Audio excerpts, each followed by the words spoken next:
مصدق صاحب، آج پرویز رشید صاحب سینٹ میں خطاب کرتے ہوئے بتا رہے تھے کشمیر کے اندر، آزاد کشمیر کے اندر آپ نے جو پولیٹیکل گورنمنٹس لے کے آئے ہیں وہ اس طرح کی ہے جن کو عوام کی سپورٹ حاصل نہیں ہے. ابھی Arshad Malik, air marshal retire Arshad Malik صاحب بتا رہے ہیں کہ ہندوستان جو ہے وہ کشمیر کے ذریعے کارروائی کر سکتا ہے. تو Kashmir is a very strategically important sensitive area.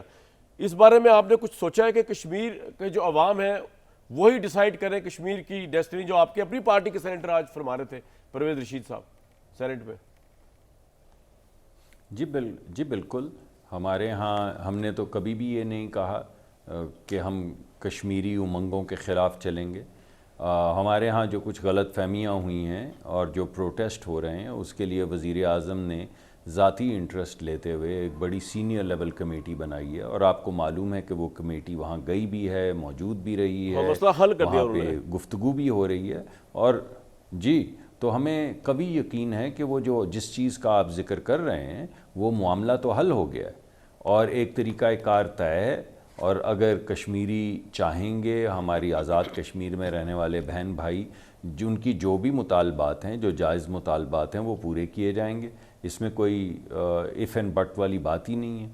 تو اس وجہ سے یہ کہ کسی ایک جگہ پہ پروٹیسٹ ہو جانا یا پروٹیسٹ کا بڑھ جانا، اس کا مطلب یہ تھوڑی ہے کہ ہمارے بھائی نہیں ہیں، ہماری بہنیں نہیں ہیں، یا ان کی رائے جو ہے ہمارے لیے مقدم نہیں ہے. تو مجھے اس نقطہ نظر سے، جس نقطہ نظر سے آپ کہہ رہے ہیں، کوئی خطرہ نہیں دکھتا.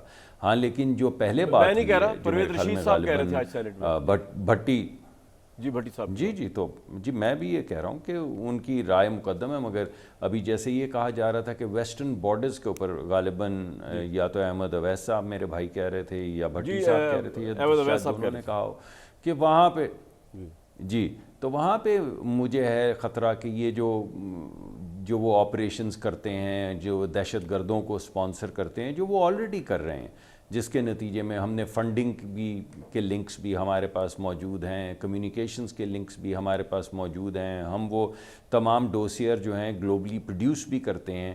تو وہ تو ایکٹیویٹی آلریڈی کر رہے ہیں. ہو سکتا ہے تھوڑی بڑھا دیں، لیکن جیسے میں نے آپ کو پہلے کہا کہ میرے خیال میں وہ پاکستان کی طرف میلی آنکھ سے بالکل نہیں دیکھ سکتے. اور اس وقت ان کے اوپر آلریڈی ٹیرف لگے ہوئے ہیں. ہمیں تو معیشت کا جو نقصان ہوگا وہ ہوگا، مگر آپ سوچئے کہ اس پچھلی جنگ کے بعد ان کو معیشت کا نقصان تو ان کو ہو رہا ہے. ہمارے اوپر تو ٹیرف نہیں لگا امریکہ سے، ٹیرف تو ان کے اوپر 50% کا لگا ہے، اور شاید اس سے بھی زیادہ بڑھ جائے. آج ان کے وہ کیا یہ بھی تو ہو بھلے سکتا ہے سے نا کہ امریکہ کے ساتھ تعلقات جو خراب ہوئے ہیں اب اس کے انڈین پرائم منسٹر کے، اس کے بعد وہ اس بات کا بھی لحاظ نہ کرے کہ امریکہ نے سیز فائر لاس کروایا تھا، اور وہ امریکہ کو بھی ایک لیسن ڈرا کرنے کے لیے جناب ہندوستان تو بڑا جو چاہتا ہے اپنی مرضی سے کرتا ہے، وہ ہو سکتا ہے کہ کرے. تو میرا سوال سر یہ ہے کہ امریکہ کے ساتھ جو ہمارے ریسنٹ تعلقات ڈیولپ ہوئے ہیں وہ کس حد تک ہمیں مدد دے سکتے ہیں کہ ہندوستان ڈٹر رہے اس تمام معاملے میں، یا اس سے کوئی فرق نہیں پڑتا؟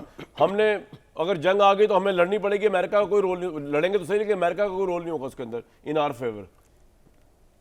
نہیں پہلی بات تو یہ کہ اگر جنگ آ جائے گی تو لڑنی پڑے گی نہیں. جنگ اگر آ جائے گی تو ان کو منہ کی کھانی ہوگی. لیکن ہم ایسی جنگ کی باتیں کریں کیوں؟ یہ تو کمزور آدمی دھمکاتا کون ہے؟ دھمکاتا وہ ہے جو کمزور اپنے آپ کو محسوس کرتا ہے. تو ہمیں دھمکانے کی کیا ضرورت ہے؟ ہم تو 2 جنگوں میں ثابت کر چکے ہیں کہ کمزور کون ہے. اس وجہ سے میں نہیں سمجھتا کہ ہمیں ڈرانے کی ضرورت ہے. ہم نے تو ان کے چڑیوں کی طرح جہاز گرائے، اور پھر بھی ہم نے کہا کہ بھائی جس دن بات شروع ہوئی تھی ہم نے اس دن بھی کہا تھا کہ بیٹھ کے بات کر لو. تم نے کہا نہیں جنگ کریں گے. ہم نے کہا اچھا یار تم ایسے کرو، یونائٹڈ نیشنز کے پاس ہم ثبوت لے جاؤ یا ہم چلے جاتے ہیں اور تمہارے جو سوالات ہیں ان کے جواب. انہوں نے کہا نہیں ہم جنگ کریں گے. ہم نے کہا اچھا چلو ایسا کرو کہ دوست ممالک بیٹھ جاتے ہیں اور فیصلہ کر لیتے ہیں. آپ کیوں ایسے جس کو فالس فلیگ کہہ رہے ہیں ایئر مارشل صاحب؟ انہوں نے کہا نہیں ہم جنگ. تو ہم نے کہا اچھا یار کر لو جنگ. اب جنگ کرنے کے بعد جب چڑیوں کی طرح ان کے جہاز گرے، میزائل ان کے پاس کوئی نئے تو نہیں آئے، وہی میزائل ہیں نا جو پہلے اڑائے تھے. ڈرون ان کے پاس نئے تو نہیں آئے، وہی ڈرون ہیں جو پہلے اڑائے تھے، اور وہی جہاز ہیں. بلکہ ان میں سے بھی ابھی ایئر مارشل صاحب نے بتایا کہ مگز ریٹائر ہو گئے ہیں، اور پتہ نہیں کون سے اور بھی جو جہاز ہیں ایک قسم کے وہ ریٹائر ہو رہے ہیں. تو بھائی جی تو پہلے آپ کے جہاز جو ہیں جو تھے انہوں نے ان کی پدی لگی.